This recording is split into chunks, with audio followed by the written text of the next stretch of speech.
Sources close to the government indicate that the Prime Minister will be relieving himself of some responsibilities. Tourism and Civil Aviation Minister Alan Shasney is said to be getting the economic planning portfolio, while Trade and Commerce Minister Rufus Bousquet is set to get back the Ministry of Foreign Affairs. This is the same post from which he was fired by former Prime Minister, the late Sir John Compton, over his decision to break ties with China in favor of Taiwan. We asked Bousquet whether he's concerned about another reshuffle. Not at all.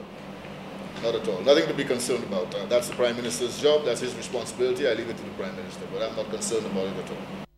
Prime Minister Stephenson King maintains that any decision to change the composition of his cabinet will be entirely up to him. King says he's considering a change, but that will be based on efficiency. The cabinet reshuffle is always the prerogative of the Prime Minister, and the Prime Minister can at any time, based on any situation, decide that he wants to reshuffle the cabinet to bring about greater efficiencies. And if in this environment there's a need to reshuffle and to bring about greater efficiencies, certainly it will be one that will be considered. But I am looking at the situation. I really do not have anything to say, but to say that it is really the prerogative of the Prime Minister.